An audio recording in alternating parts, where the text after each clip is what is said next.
Hello. Here we will look at applications of systems of linear equations.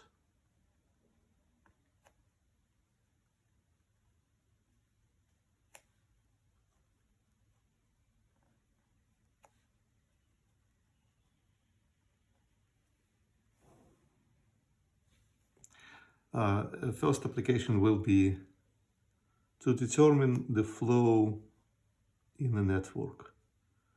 Imagine the geometry of connections which can carry some flow. Could be traffic, could be liquid flowing in pipes, or whatever. And then we are given external conditions. So at this connection, 5 units of whatever is flowing in, and this 4 flowing in, flowing out here is 3 units and 6. And then we have to determine what are possible flows inside the network. So let's introduce unknowns. Let's call it x1, x2, x3, and x4. And then the obvious condition is at any connection, at any junction, the number of units coming in is balanced with number of things going out. So we'll have equations on our 4 unknowns, as many as these nodes in the network, and there are 4. And for the first, we will have 5 going in and x1 plus x2 getting out. For the second, we have x2 in, 3 plus x3 out. This will be x3 with x4 balanced to 6. And these will have x1 plus 4 balancing x4. So that is our system for unknowns in 4 equations. Just to write it in a standard form, all unknowns on one side, all numbers on the other.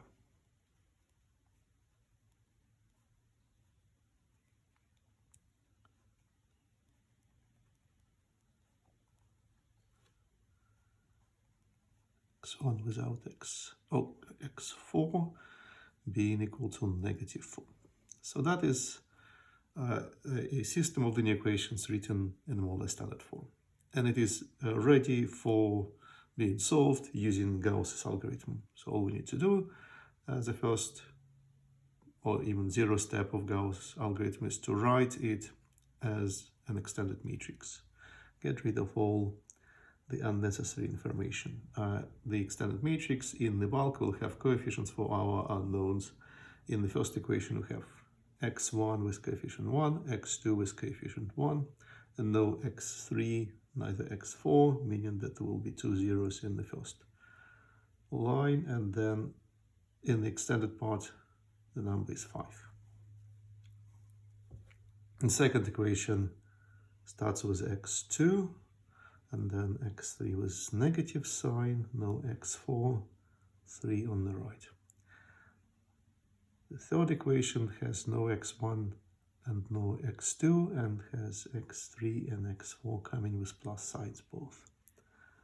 On the right we have 6. The last equation has x1, no x2, no x3, negative sign for x4. On the right we have -4. Now we are ready to do Gauss elimination algorithm, produce a reduced torsional form and rid of a generic solution. So the first step is to clear the first column, which harbors a perfect pivot sitting in the right pivotal position. And the transformation, which is just for that, is the row transformation with row 4 transformed in this way. Row 1 is subtracted from it. All other rows are unchanged. I'm to copy them carefully.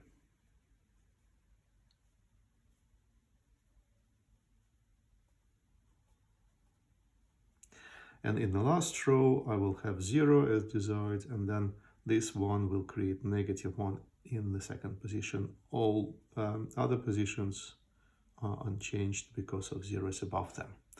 Apart from the right hand side of the equation, apart from the extended part, where I will have 5 subtracted from -4, giving me -9. I have my first pivot, and I have my second pivot sitting in the right place and being in the perfect shape. I need to eliminate a -1 in the second column as the second step in my Gauss's algorithm. Row 4 plus row 2, a transformation which will do just what I need. Again, copying all other rows which are not being transformed.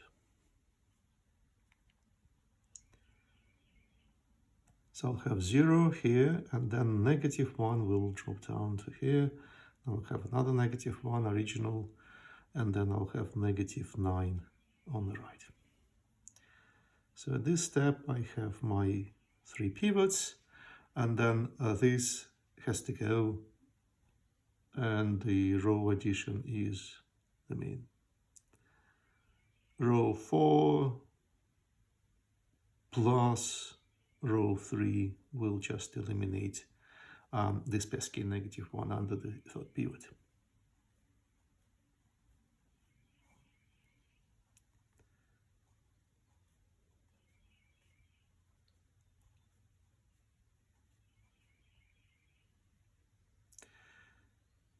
I'm sorry, I failed to compute the change in here. I just carried -9 as it is, but I was adding row 2 to it. So 3 added to -9 will give me -6, and that is crucial for what is to happen here, because under this transformation, adding row 3 to this, so now we have a perfect balance, creating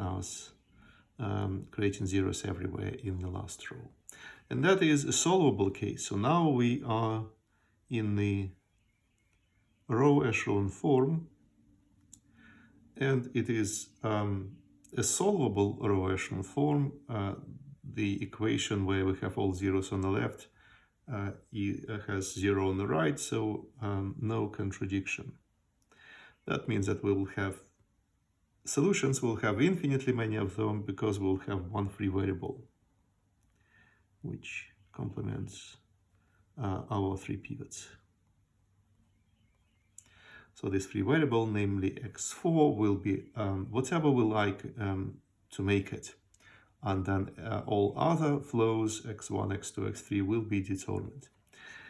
To determine them explicitly as functions of x4, we'll have to continue reducing this row echelon form.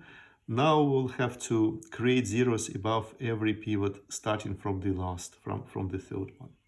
So we'll have to get rid of this -1, and again, row transformation of addition type will be perfect for that. Row 2 plus row 3 will get rid of this, not disturbing the pivotal staircase. The result will be, so the first is not transformed, I'm copying it. The second is being transformed, and the result will be 0, but then adding, I'll have to add 1 to 0, and I'll have to add 6 to 3, so I'll have 9 here, and then I will have the third row, which is again not transformed. I'm not writing now the vacuous 0 equation number 4, because it doesn't give any information. So still have our line of pivots, and then the third pivot is perfect now. It has all zeros in its column. The second pivot is not. We have to get rid of this 1. Row subtraction is what we can do. Row 1 minus row 2 will do it for us. The second and the third are not changed.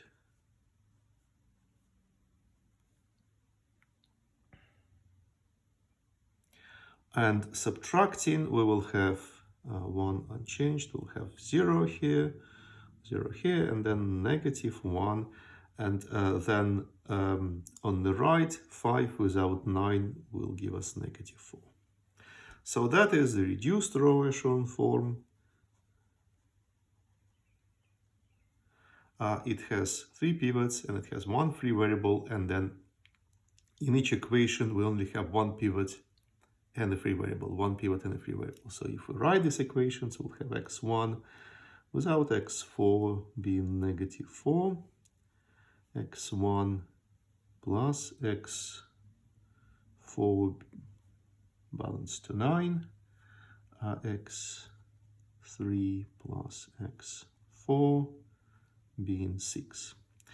If we treat x4 as a parameter and express everything as a function of it, we'll have the following answer. x1 is x4 minus 4, so that must be x2. x2 is 9 without x4, x3 is 6 without x4. Again, if we to treat x4 as a parameter, let's call it t. And we'll have the answers t minus 4 for the first flow, 9 minus t for the second, 6 minus t for the third, and the fourth is just t. So if we draw the network again,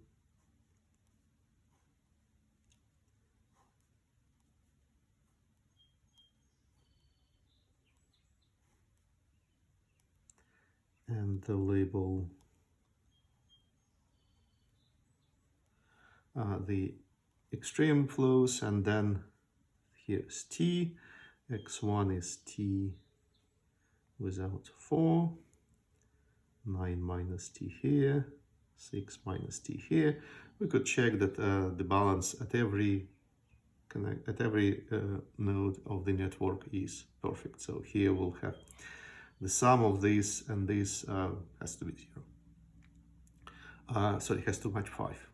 T minus 4 plus 9 minus t is just 5, and all other nodes will solve as well. And that is the result of our computation. So we know that we have a parameter, we have a knob to turn regulating this network. So t can be anything in mathematics, but in real life, for example, t should be non-negative. And then all other flows has to be non-negative. If we say have a road with one side traffic, we cannot really go against it. So t minus, 9 minus t has to be non-negative, meaning that t has to be bound by 9, t has to be bound by 6, t has to be positive here, and t has to be not less than 4 in here. So t is in between 6 and 4 if we are to have all positive flow of all negative flows. But it is still a freedom, so t can be, say, any number in between. And if we want to close one of the connectors to have some repairs, say for example here, we can do it because that would correspond to the choice of t being 6. Let me just draw the network again and label with what I want to have. If I want to have 0 traffic here, I can achieve it.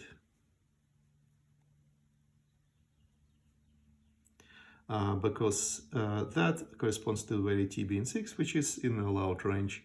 I will have to put 3 here, 6 minus 4 will be 2, and 6 here. So that will be the pattern of traffic in the network where this connector is closed.